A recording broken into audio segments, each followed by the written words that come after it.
We live in a world of accelerated change, and you do need strong leaders, and that was what was good about Iacocca. It was good about Mullally. It was good about Sergio Marchionne. These were not consensus driven leaders.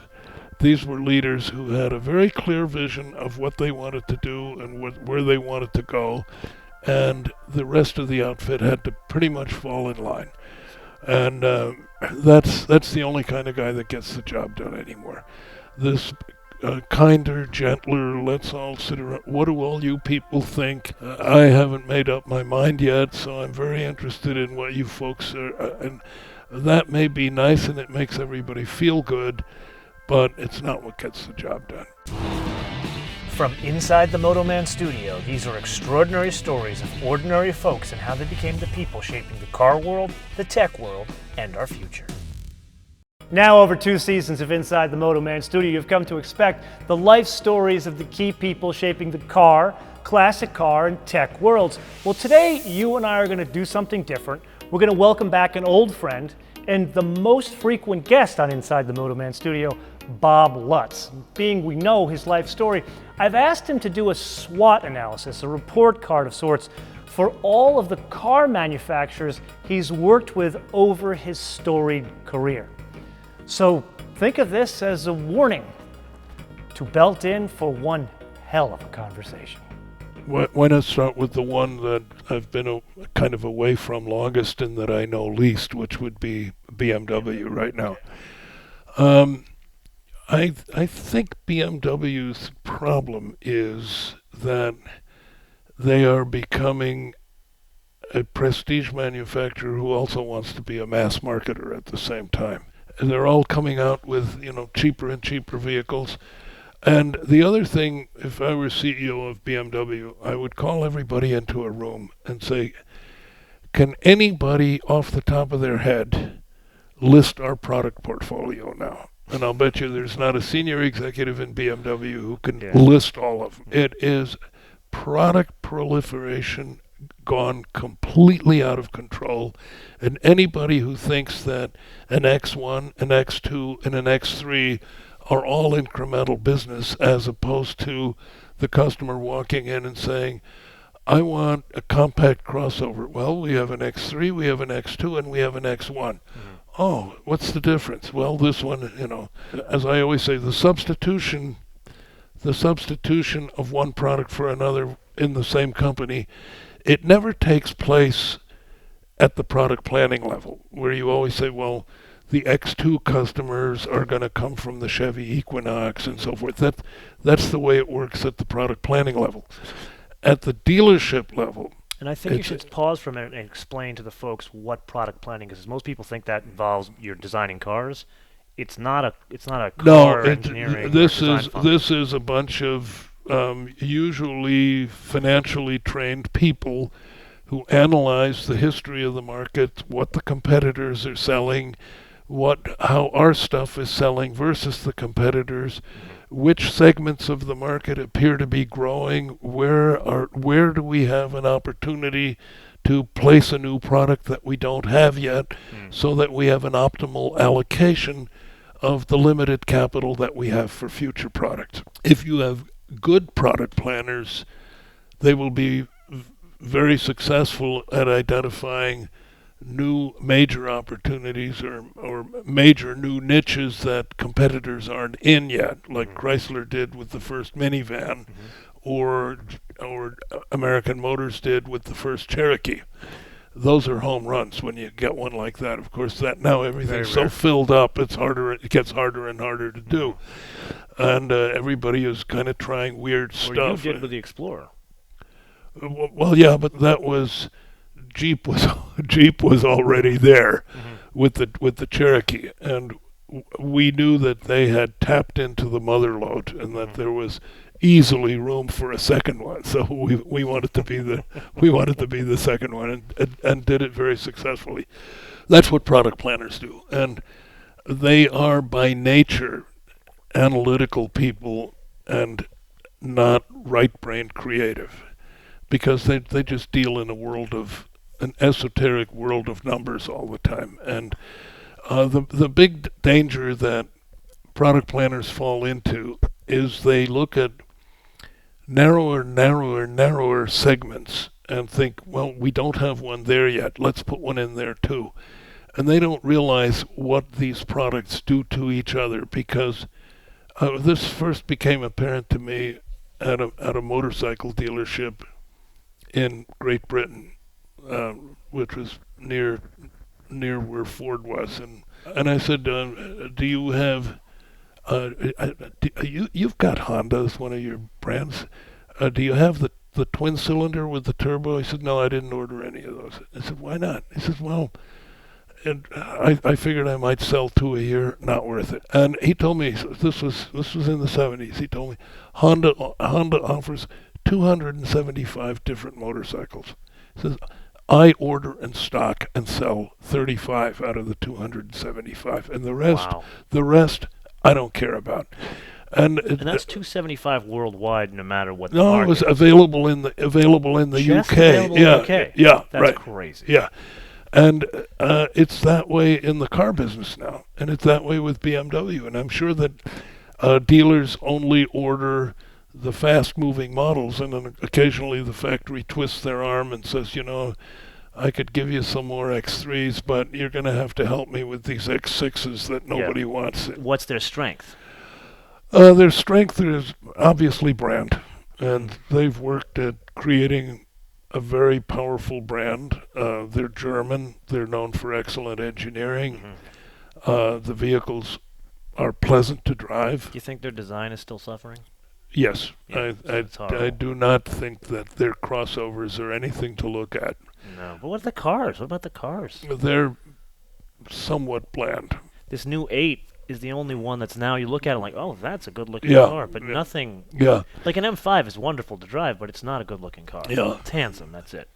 Yeah, well, I think a number of companies have design issues right now. Toyota does. They're trying to actually put some flavor in their cars. I actually give them credit for it. Yes, but it can be good flavor or bad flavor, And, if you look at some of the Lexus front ends or Toyota front ends, I mean, they're grotesque. I actually like the new Lexus stuff. Okay, well, new good. LC I like. That's sometimes with polarizing things. Yeah, you get people like it. Well, you're the one that taught me this. Yeah. I remember you told me you did a clinic with a Buick, and you can't be all things to all people, so you put a swoopy backlight on the car, and everybody complained about the headroom, and you told the people, like, we're not changing it, because we're not going to be all things to all people, and that car sold well.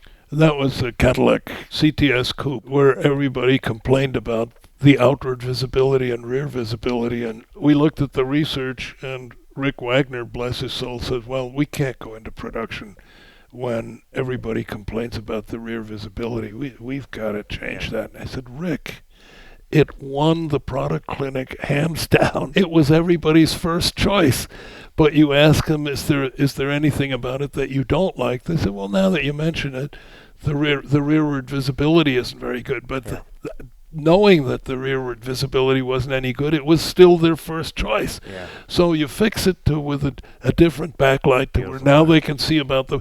Now you fix the rear visibility problem, but you've lost the first choices. Yeah. And GM did that for decades. They would go into research with a car that was good, and then they said, "Oh, but my God, the rear seat headroom. They say the rear seat headroom is big.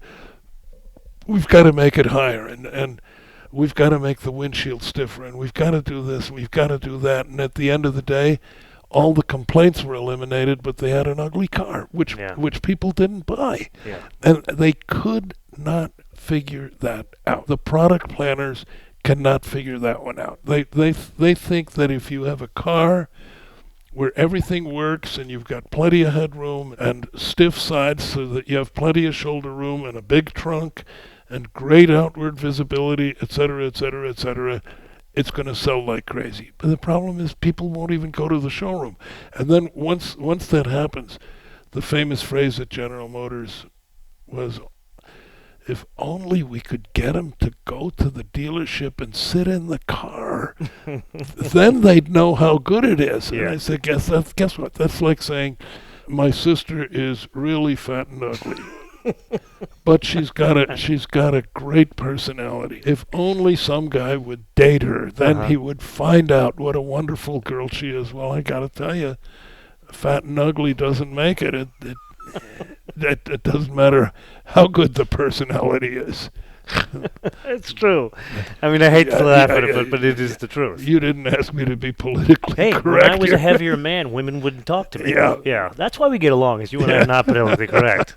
You realize we've known each other now 9 years. Yeah. We've known each other. So I've said it to you off camera. I'm going to say it to you now on camera. I am incredibly grateful because you are one of the few people, you and Ralph Gilles, so you're kind of related.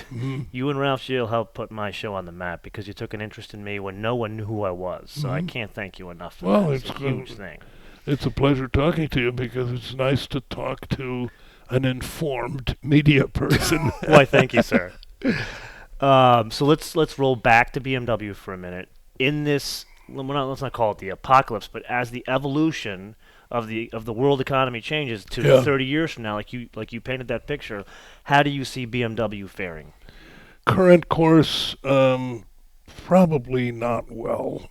I think there's the European industry generally. There's going to have to be mass consolidation and cost cutting. Even more so now than there is now. Oh, absolutely. We're not going to have all those car companies in Europe in 30 years. So you see like a BMW and a Mercedes and a Jaguar coming together? Or? Who knows? And again, we're talking decades. Totally get that part. But so their brand doesn't insulate them more than somebody else? No. I mean, they will probably continue to have a nice chunk of human-driven cars and non-urban autonomous cars where people can still buy a brand and say, yeah, I've got a Mercedes, but mine's autonomous and I can enter it into the highway system and so forth. But the volume for that is going to shrink considerably. So as the volume shrinks, there's not only a case for consolidation, there's a mandate for consolidation if you're going to survive. Wow. And I think all these companies know that. They'll never admit it publicly. They'll say, no, we're safe and we've got the technology and we have the joy of driving and people will always select a car that feels a little better than somebody. And that's whistling past the graveyard. In their hearts, there's probably not an automotive board in the world that isn't legitimately worried about the long-term future. So now let's switch gears. Let's go to the next one of your alma maters, and let's do a report card of the future for them. So we covered BMW. Ford. I'd say go to Ford, yeah. Ford seems to be having trouble gaining traction right now. Anything but F-150 pickup trucks. The Mustang does sell, but that's about it. Well, Mustang is okay, but that whole segment is off. Certainly the recent sedans haven't worked all that well. Do you think it's a smart idea they completely give up on sedans? I think right now it's the smart thing to do. They may keep one. Aren't they keeping... They're keeping the C-Max, which will be a tall car, effectively a crossover. The late, extremely intelligent Sergio Marchionne was the first to cancel all but the rear-wheel drive sedans. Do you think that's a problem as energy prices go up? Do you think that you have no insurance? You're kind of left as the emperor with no clothes? No, absolutely not, because the last time it happened, we had no four-cylinder crossovers. And now everybody has small four-cylinder crossovers. You look at a Chevy Trax or a little Buick Encore, you're talking 30 miles per gallon plus. What's happened is the traditional American four-door sedan, American purchased, including Hondas, the new Honda Accord isn't selling. Everybody who's driven it says, whoa, this is really fantastic. Doesn't matter. People are not buying sedans, and they're buying crossovers, because the crossover is a four-cylinder, unitized vehicle, lightweight, passenger car-oriented architecture, passenger car-like ride, handling, steering, and braking, but with much better package and much better visibility. What's not to like? So you think that's a generational shift? It's not just a business shift? No, this is a total long-term trend away from the passenger car, long, low, wide, to something that's shorter and higher. So Ford didn't really innovate there. They followed Marchione, but you feel it's a good decision. Yes, I do. First of all, margins on crossovers, SUVs, and trucks are traditionally higher than car margins. Car margins being low to begin with, and then you start having to put incentives on them, which now are absolutely necessary if you're going to move the iron. You start putting incentives on, or subsidized lease, which is a different form of incentive, you're into negative profitability. Isn't incentive spend higher now per unit? The incentive spend is higher, but and nobody knows what the lease subsidies are. Yeah, see, I think that's going to come bite some companies in the ass. I really do. Well, it certainly will. I mean, in passenger cars, they were looking at future disasters. So, so the smart companies are all saying, why should we invest in another generation of this? And Marchione, he was brutal. The Dodge Dart and the Chrysler 200 had just been introduced. And they were doing seemingly okay, but they were obviously selling at below cost. So Ralph was telling me that their numbers, they doubled the previous cars' monthly run rates in both cases. But still terrible cars. Yeah. Just atrocious. Yeah. A terrible financial result. Well, financially as well, but terrible to drive. Not pretty to look at. Oh, I thought the 200 was pretty nice. Oh, Bob, it wasn't a good car. But I mean, I thought. Well, I like the Lexus. You like the 200. Well, I thought it was a pleasing shape. It didn't stand out in any way. And that's what I didn't like about it. Yeah. Maybe this is another New Yorkism. I call it a Me Too car. Well, it's like, we got a V6. Yeah, me too. We got all-wheel drive. Yeah, me too. We got leather heated seats. Yeah, me too. Yeah, but what's the worst part about it is that all four-door sedans now look alike. They do. Yeah. Even the 200 looks just like a Jaguar. Well, they all have the same DLO, or the same Very roof and much so. side glass. Whether it's General Motors, at least Ford did that semi hatchback look on the Fusion. Lincoln. Oh, and the Lincoln too. Yes, and the Fusion. So they look a little different. The new Malibu looks a lot like an Audi A7. It does. Yeah. But I got to tell you, the build quality on the inside of the new Chevy's not great. Well, I haven't looked at one lately, but GM has to make sure that they do not fall back into the old habit of taking cost out of the interior. We'll get to GM in a minute, but Ford. So you think that they're losing traction somewhere? Yeah, and I don't see where. Hackett was expected to establish a bold new direction, and after the first 100 days, he was going to announce the big new master plan, and I think everybody's still waiting for that. Do you feel it was short-sighted of them to get rid of Mark Fields? Probably not. Okay. I didn't know Mark that well, but I think it's one of these cases, and let's see what happens at Fiat Chrysler or FCA, because very, very often when you have a very strong leader, the trusted, favored lieutenant who can almost read the boss's mind, almost comes up with the answers before the boss does, executes everything well, winds up being the ideal number two man. And then when they're put in the number one position, all of a sudden they say, whoa, I'm no longer an advisor. I'm no longer a sounding board. I've got to do it all myself now. And I've got nobody to talk to. And very often those safe, trusted, well-proven number two guys don't make good number one leaders. Any other examples besides Mark Fields? Not offhand, and I've seen it happen many times. And the guy either stays for a while, or in the old, more stable days, he could maybe live out his tenure. But nowadays, nobody has time for that. If the guy isn't performing, he's got to go. If you're not Berkshire Hathaway or Amazon, you're out in a couple of quarters. I think nowadays, boards are looking for CEOs that are able to drive rapid change in the way a company operates and what it focuses on. And if it's kind of business as usual, the boards lose confidence. Is that a healthy decision? Yeah, I think it is, yeah. Why so? How so? Well, because, as we were saying, we live in a world of accelerated change. Amazing. And you do need strong leaders, and that was what was good about Iacocca. It was good about Mullally. It was good about Sergio Marchionne. These were not consensus driven leaders. These were leaders who had a very clear vision of what they wanted to do and where they wanted to go, and the rest of the outfit had to pretty much fall in line. And that's the only kind of guy that gets the job done anymore. This kinder, gentler, let's all sit around. What do all you people think? Go to a hug fest. I haven't made up my mind yet, so I'm very interested in what you folks are. And that may be nice, and it makes everybody feel good, but it's not what gets the job done. So what are the bright spots of Ford right now?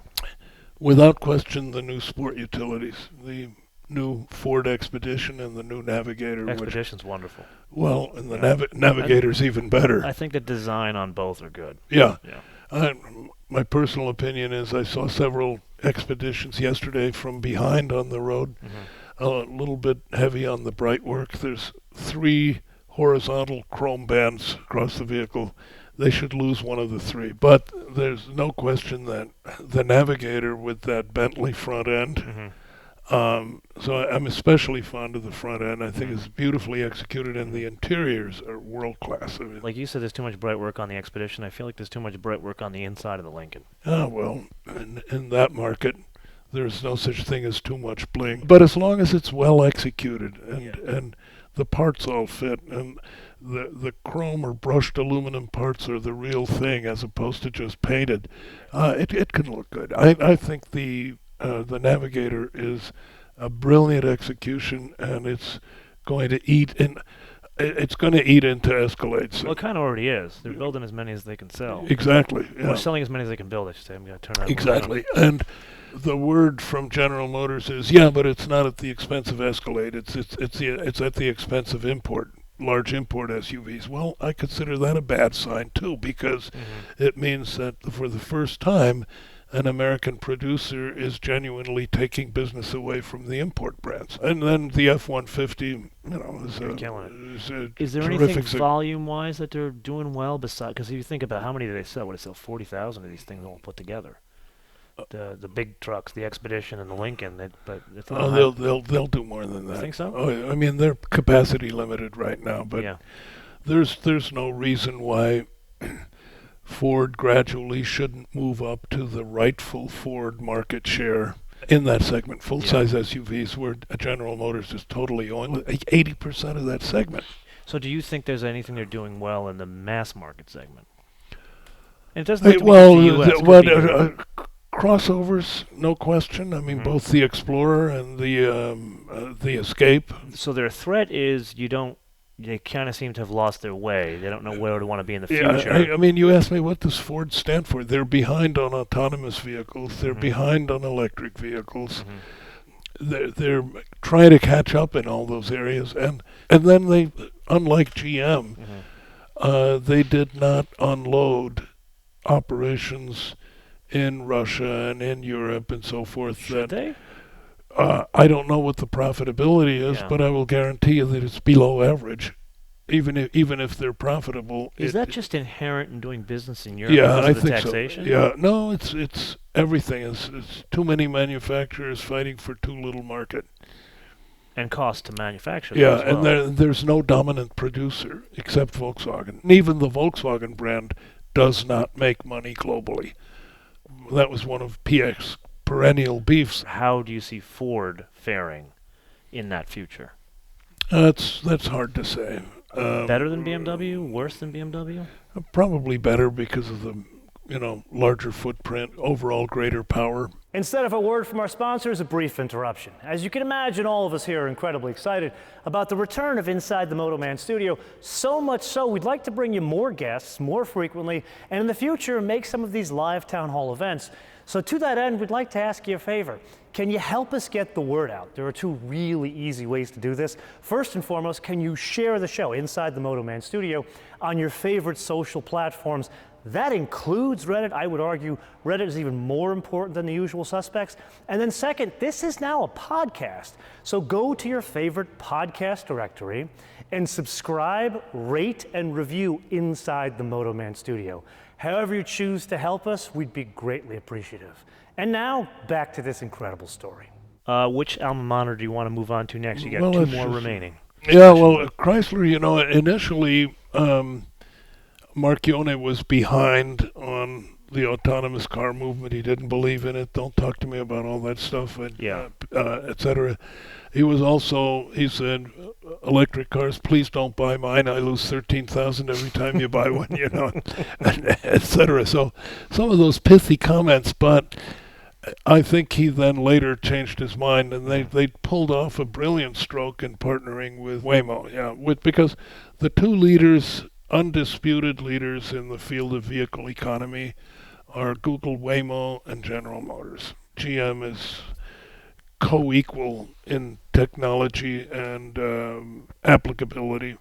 And the world's most autonomous vehicle you can buy today, Cadillac CT6, and that technology is going to proliferate through the whole Cadillac lineup and ultimately through the whole GM lineup. Is there enough blue sky for an old world car manufacturer to lead in this segment that Google is now leading in? Oh, what do you mean by old world car manufacturing? Like I look at Ford, GM, Chrysler, BMW, Mercedes, whoever you want to call it. I think of them as old world. Okay. And I think of Google, which is Waymo. I think of Tesla as new world. I think Tesla is lost world. Totally. But at any rate, GM is, and Wall Street's starting to recognize that, wait a minute, this is no longer the old GM that we used to make fun of. This is an all-new outfit. And GM got it very early on both electric vehicles, hybrids. Volt was the first plug-in. You were the godfather of that thing. And, GM's got the only commercially viable 230-mile range vehicle that actually sells near $35,000. Yeah, it's a great, like a little go-kart. Yeah, I liked it. Yeah, it's fantastic. So, and GM has partnered with the right companies for the right technology. Do you think there's an opportunity for other car companies to develop that kind of knowledge base and innovation? Or has this first mover advantage for these two companies, Google, New World, and GM, Old World, have they just left everybody in the dust? Temporarily, but ultimately the technology is going to become off the shelf like electric vehicles are now. You go to Siemens or Bosch or Denso, and you can buy your control systems, you order your battery packs, order your electric motors. Just tell us what your spec is and we can deliver the stuff for it. Technology will ultimately proliferate to where everybody has everything. But right now, I would say GM and Google, Waymo probably have a 5-year lead on everybody else. So we're kind of talking about both of your alma maters there. So let's focus back on Chrysler. So you're saying the strength was making amends and actually going headlong into electric and partnering with John Krafchick over at Waymo. Yeah, exactly. Yeah. So that bold move permitted them to overcome all of the, extended period of inaction and denial. What are their threats? Chrysler's threats are scale. In the case of Fiat, a relatively weak brand globally. Do you think there's too much reliance on crossovers and SUVs within the entire company? No, I think the reliance on crossovers, they don't have a big SUV. I'll tell you, a serious competitor is going to be a Tahoe-size Jeep. Which they're working on. Exactly, and it keeps getting deferred. But Yeah, I don't know why. ultimate, well, capital. Chrysler has two really phenomenally valuable assets and one semi-valuable one. The two phenomenally valuable ones are Ram pickups and Jeep. Jeep is probably the most recognized American nameplate around the world, I would agree. and it is so well recognized that people don't even think of it as American anymore. It's just Jeep, and people who would normally buy a Range Rover will consider an expensive Jeep.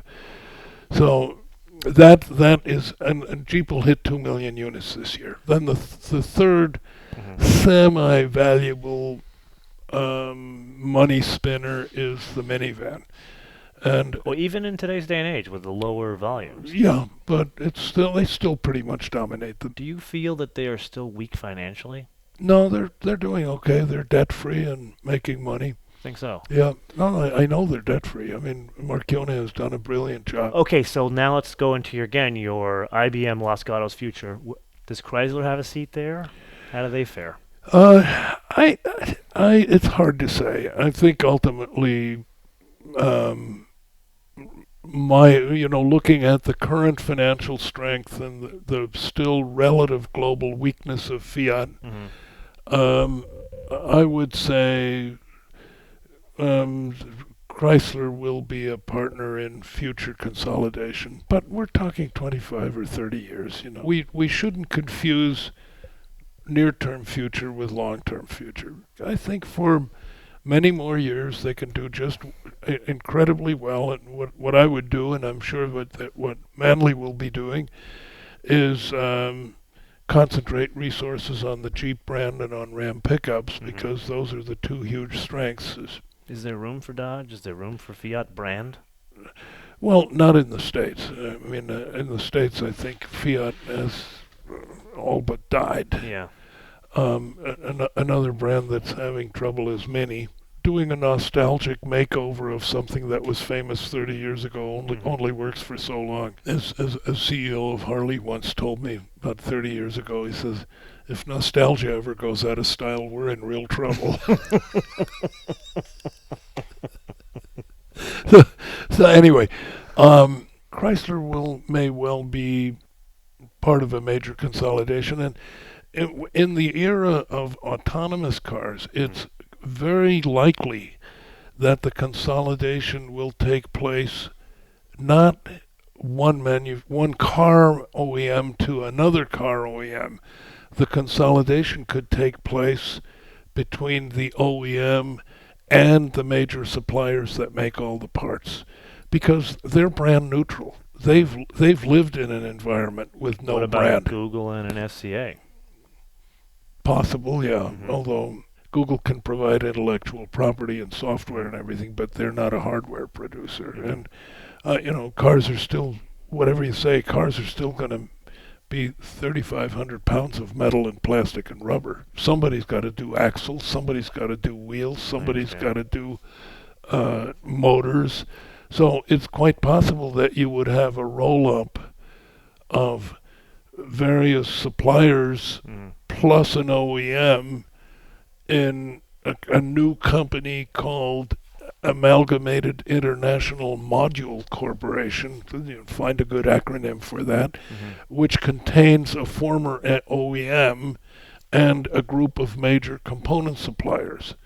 And they clustered together to provide low-cost modules to the big fleets. And the fleet then has the relationship with the end user and is the service provider and the brand, really. Just like Verizon is the brand and AT&T is the brand. Yeah. So does that mean there's a future for an Aston Martin or a Rolls-Royce? Or do they... No, there may be, but only for private use on private property. So back to the country club example. Yeah, exactly. Yeah. So now let's come to the final one, which you've kind of touched on already. So the strength of GM, you already said, is the autonomy technology. And the current profitability and the strength of the Chevrolet brand. I mean, Buick has been rescued, it's been rehabilitated. So Buick for years and years was the sick brand within GM. It no longer is. Even in the U.S., you would Oh say? yeah. I mean, you live in California where you don't see any don't see American one. cars. Yeah, exactly. But We see Chevys. yeah, we see Chevys. starting to. Yeah, More than that, people Yeah. actually buy Chevys. that's a good sign. I'm happy to report from the front. Yeah, thank you, thank you. No, Buick is back to being profitable. Of course, it's very big in China. Chevrolet is a very strong brand. GMC is a brand that's constantly building. I do not understand this because you could do the same thing in Chevy. I don't get it. Well,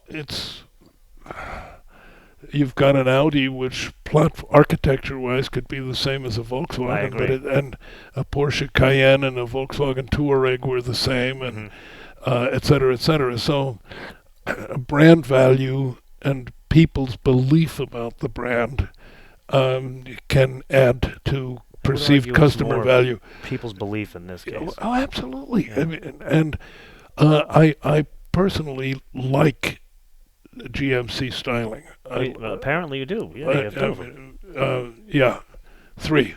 One's in Montserrat, but I like the chrome-framed grille Do you with still the have big a red. Solstice in Montserrat? Yeah, Great. I now own 3 Solstices, Nice. 1 coupe and 2 roadsters. Nice. So yeah, those are keepers for future value enhancement. Absolutely. But no, I personally like GMC as a brand. I like what the brand stands for. I like the professional grade. I like the fact that people view it as a step up from Chevrolet. But my point is, it's a very strong brand and very profitable. Cadillac is kind of the weak spot in the lineup right now. Whether it can ever be fixed in the time that's remaining for the automobile business as we know it, only time will tell. How would you fix it if you were the one running Cadillac? Oh, I would hate to be on record as giving advice to my former employer, but there are a number of things that I would do differently, which I'll be happy to share with you off the record. Okay. However, but mainly what GM is doing is they are wisely cutting out anything that's unprofitable or of marginal profitability. Like they did with Opel. Absolutely. After 20 years of subsidizing that thing, what are we waiting for? Let's get rid of it. They never should have bought Saab, but should have sold it after 5 years. Every year, hundreds of millions of dollars went into Saab to see them through the next year, and it was always, but when we have the new products, you will see, we will be, and it just never happened. And finally, thank God, the U.S. government forced us to sell Saab, or it probably never would have happened. This is very interesting. They've got this beautiful balance of cleaning up the past by shucking the losers, which takes a lot of guts and a lot of hurt feelings and a lot of people that have to be let go. Taking care of the future by making massive investments in future electric car technology and autonomous technology, and taking care of the present. And a lot of companies get 2 out of 3 right, but GM is getting all 3 of them right now. GM's putting the money where it should be, which is in crossovers, full-size pickups, full-size sport utilities. So what are their threats? Well, as always, say shifting government regulations, but that's a threat to everybody. Only realistic threat that would be new, that's on the horizon now, is stronger competition in full-size sport utilities, because every product planner in the world is looking at the U.S. sport utility market and saying, why should General Motors have 80% of that? So that's going to be attacked. Ford with the Navigator and new Expedition, Jeep at some point with whatever they called Jeep. Maybe they'll bring back Commander or President, or I think they've run out of Indian names pretty much. At any rate, they'll come out with a world-class, prestigious, and the Jeep brand commands premium pricing. If GM pursues the current course of basically doing well in China and taking care of that business, taking care of the U.S., never mind Europe, don't have to worry about that anymore, so that drastically reduces demands on future capital to keep the product line fresh. It wasn't just the absence of profitability, it was the fact that all these various entities were consuming capital at a prodigious rate for the next phase and the next phase and the next phase. So that capital can now be focused on other things. Do you think they are in a better position than, say, Ford or BMW in the future? Absolutely, yeah. So they could be one of the players rather than be absorbed. GM's plan is to be one of the major owners of a big fleet. It explains Lyft, it explains Maven, it explains the big investment in cruise automation. It explains their investment in usher mapping technology. So a GM plans to be what Nokia couldn't do. Nokia dominated the cell phone. They dominated the cell phone market, but they weren't a provider. GM wants to be the provider, at which point GM wants to be the service provider where the money is made. And coincidentally also supply modules. That's exactly where Nokia fell off the rails, is when the business turned to a service business. Exactly. And that's where the Apples and the Blackberries, BlackBerry to the same extent, fell apart. But for different reasons. Yeah, for different now reasons. Nokia is basically a venture fund. That's basically what they are. Right. So where FCA is going to be absorbed, you think they'd be absorbed? GM is a player. GM is a player. Ford is maybe a player if they can, consolidate current operations and get themselves as profitable as GM, which means fixing China and either fixing Europe or also getting out. And doing the same thing as GM, which is building up this massive hoard of cash that's going to be required to be able to get yourself into that next phase of transportation. Let's do a lightning round. Yeah. Not a whole speech on it, whether they're going to be in the future as a single player or be absorbed. Toyota. At this point, probably due to their size, single player. Volkswagen Group. Single player. Daimler. Probably absorbed or consolidated. Consolidated. Wow, that's a big saying. Well, or merged with somebody else, or with Bosch, or something like that. Okay. Here's a wild card. Apple. They won't be in the car business. You don't think they'll absorb somebody or try to do the car business? Well, they could do what Waymo did with Chrysler. They might do that with a company. Who knows? Okay. And then here's the ultimate wild card. Morgan. Morgan will continue to exist through thick or thin. They'll never lay anybody off. Yep. And when cars are banned from the highway, they'll build Morgans for the private race courses. Absolutely they will. What do they do, 20 cars a week? They sell 1,000 cars a year. Yeah, they'll sell them. And they have a waiting list. Absolutely. 100 years old, they still have a waiting list. A slightly different business model from everybody else's. They've never subsidized a lease. Ever. They've never paid an incentive. So do you think, that's a good lesson.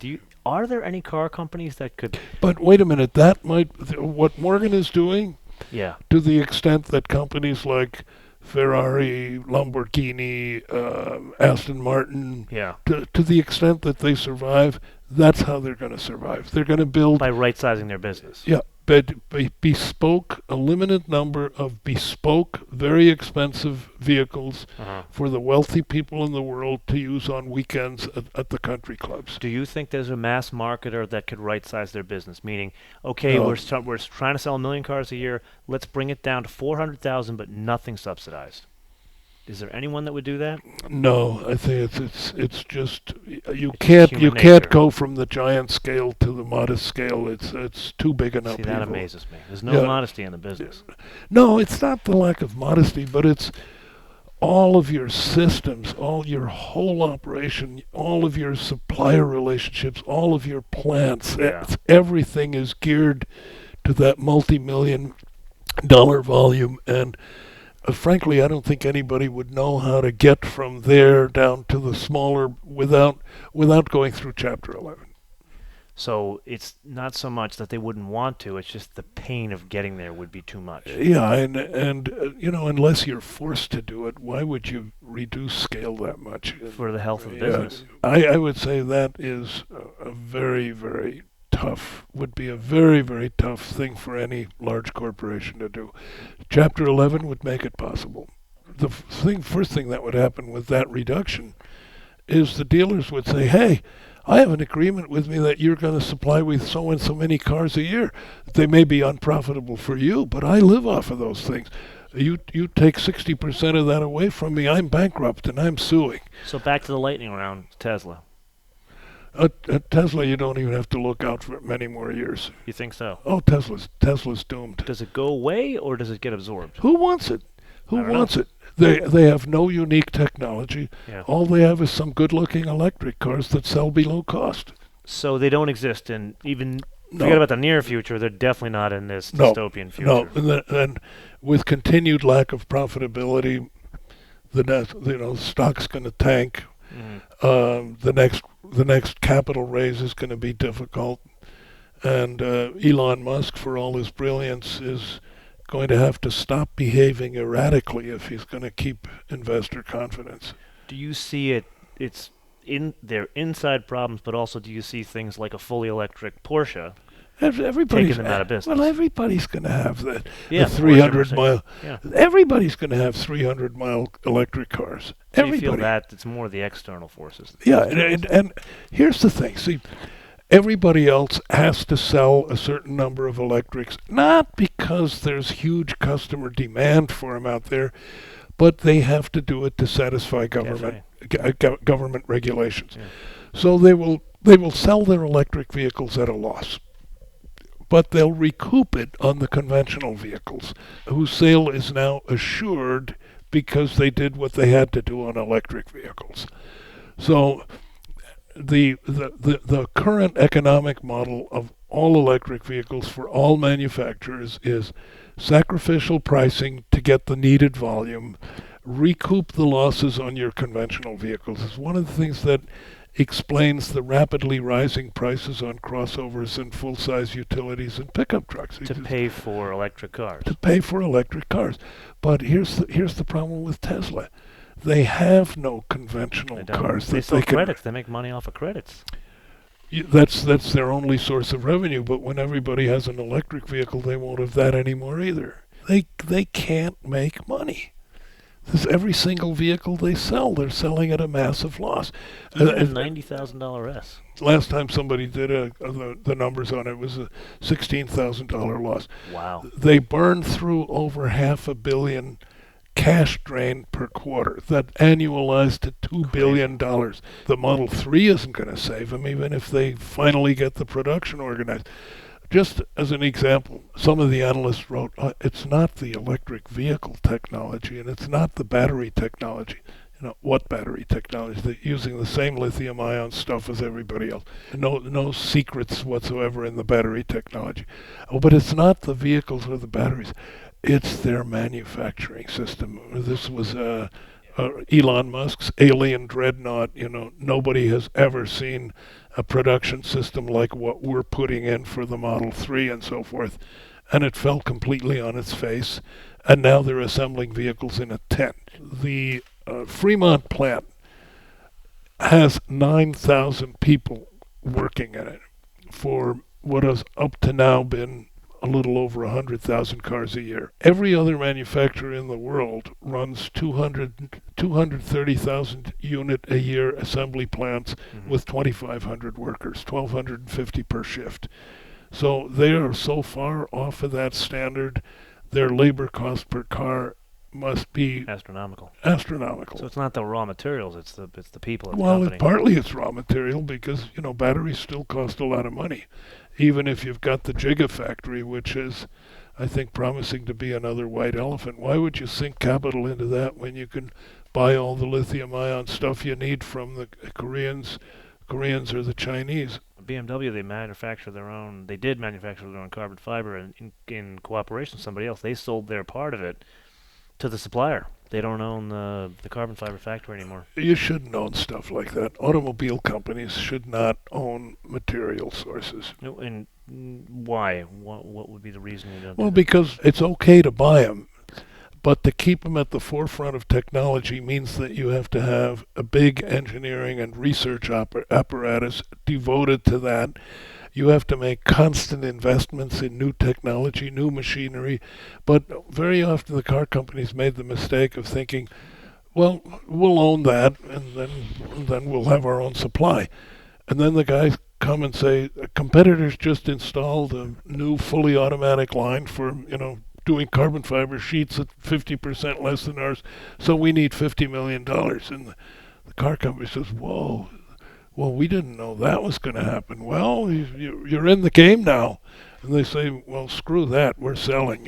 Why does everybody have their own 2-liter, 4-cylinder, multi-valve engines? Why isn't there a United States engine company that makes basic 4-cylinder direct injection multi-cam, ultra-modern to some 4-cylinder. extent, Jaguar, Land Rover has admitted that by buying engines from BMW, future BMW Sure. engines, and then obviously Aston Martin does that with Mercedes. Sure. But that's a small scale. Yeah, but it could be done on a much larger scale. Everybody is spending massive amounts of capital on their own 4-cylinder engines, which are a commodity. Yeah. They all have roughly the same fuel economy.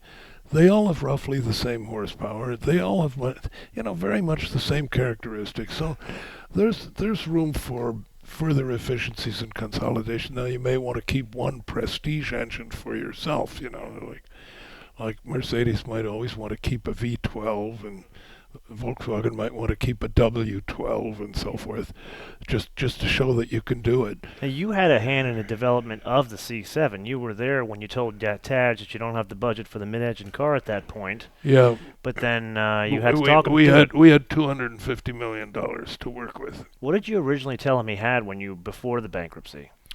Well, originally it was a $900 million program, and it was going to be for a mid-engine Corvette and a mid-engine Cadillac XLR. Oh, there was a Cadillac off that too. with totally different bodies and with some differences in horsepower and so forth, but all of that got canceled.